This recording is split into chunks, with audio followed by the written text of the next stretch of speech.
Alright friends, I apologize for that break. I had to use the restroom, get a drink of water. And now we're going to dive back into Ziggurat, hopefully have luck with another really good run. Skull wants to see the thief, so we will use Jules, and we will give that a go. Thank you to everybody stopping in to check out Ziggurat. Hopefully we have some returning friends from our Hand of Fate streams and maybe some new people just wanting to see what this game's all about today. More than happy to bring it to you. Thanks for coming by. I'll do my best to explain it to you as we go along. Any questions, feel free to put in chat. And please, please, consider clicking the follow button. It would be supremely awesome of you, and we cherish everybody that comes to this stream. The lurkers, the chatters, the supporters, the followers, the people that just come in to see if they want to buy the game. So we appreciate it. And I am pretty fast right now. I have, like, no health. I got no health, Skull. What are you thinking, man?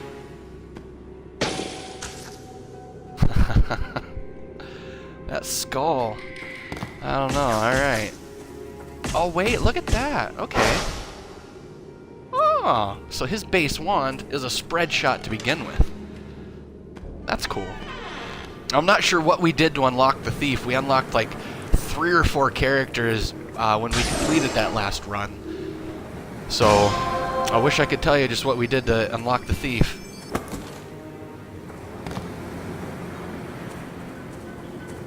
Now I don't know if there's going to be 5 stages every time, or if it gets longer and more difficult, kind of like other roguelike games do.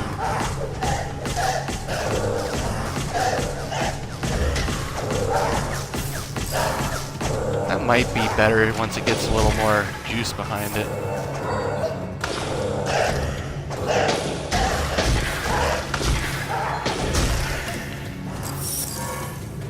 I don't know if I like the thief so far. He's kind of cool. Wait, is that a tighter spread, but... Huh, okay. Well, that's kind of cool. Alright. Let's explore the rest of the map.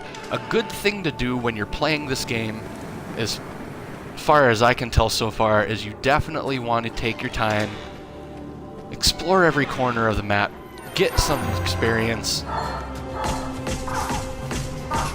and ultimately level up your character, make it a lot easier on yourself. Hopefully. Every character plays vastly different.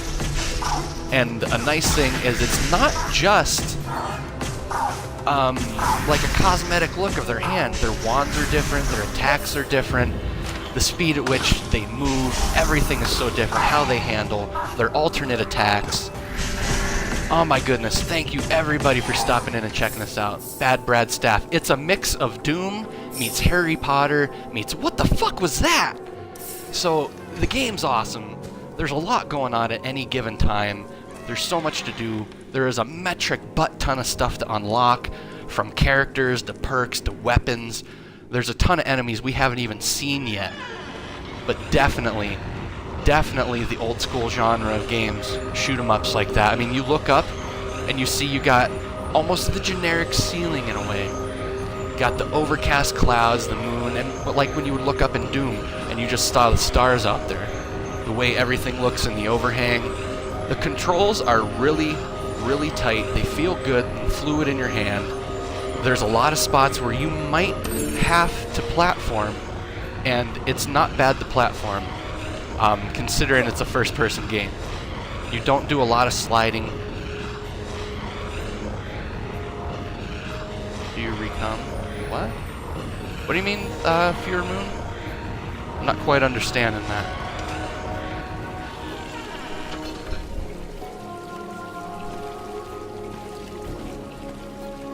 Now this is a shrine room, this little goblet. They usually want different kinds of mana from you in order for blessings. We don't have enough green. We have health to offer, but we've only got 46 to begin with. And this guy here, he doesn't want any resources normally for a type of blessing or shrine, but there is a chance that it will be something slightly negative, like he might gank your map, give you some negative abilities or some sort of thing like that. So I generally don't go for this unless there's a perk where you don't get negative things from shrines. Divine punishments, I think they're called. So let's donate 12 health, see if we can get something beneficial. Your max health is increased. Nice. Now I don't know if that's just for this stage or if that's a permanent blessing. Thank you so much to everybody stopping in to check this game out today.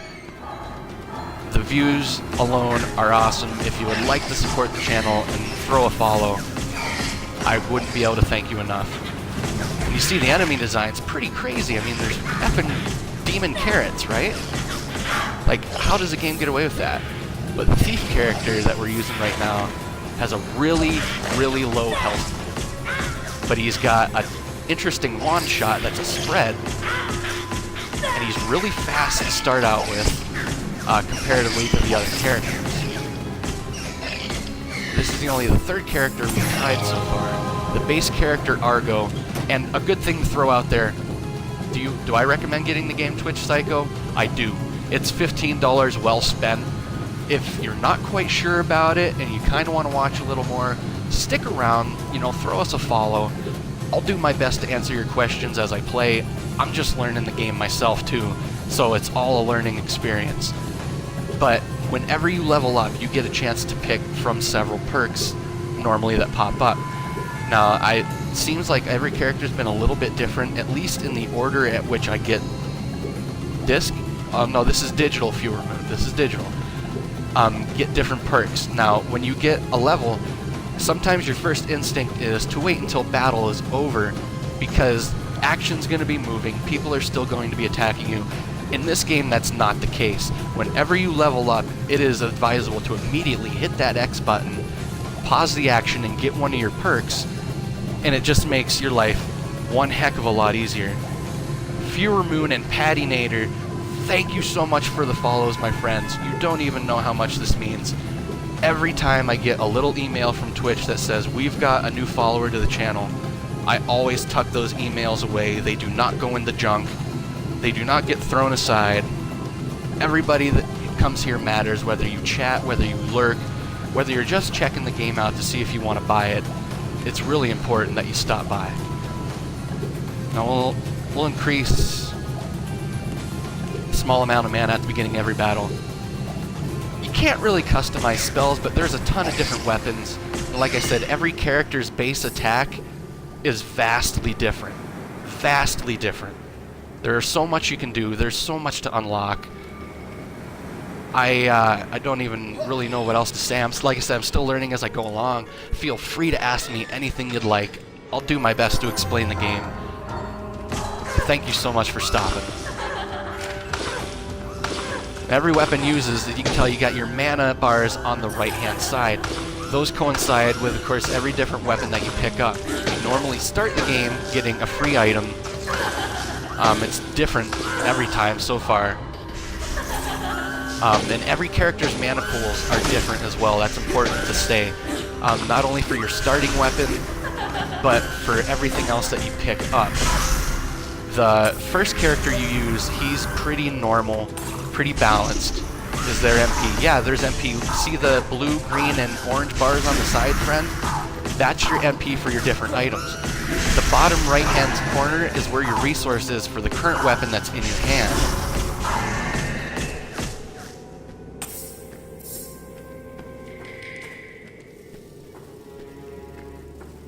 We've cleared that room out. Now we've got the key to the boss, and there's only one more path to take. So once you get the key to the boss, you can feel free to go to the boss at any time. I like to try to clear out as much of the stages as possible so you can get the max amount of MP for your character. MP, multiplayer. Yeah, no, there's no multiplayer, friend. I apologize, Golden Taiga. Yes, there's no multiplayer. It's single player all the way, and it's different every single time you hit the button. The randomness is wonderful. The challenge is very good. Enemies spawn in pairs, so...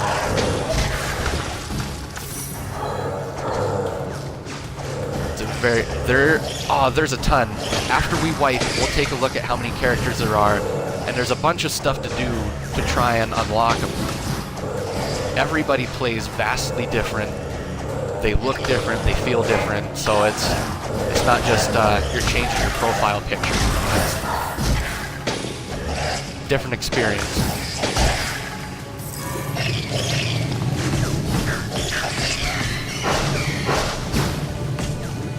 You can see the character we're using now, his base attack with his magic wand is a spread shot.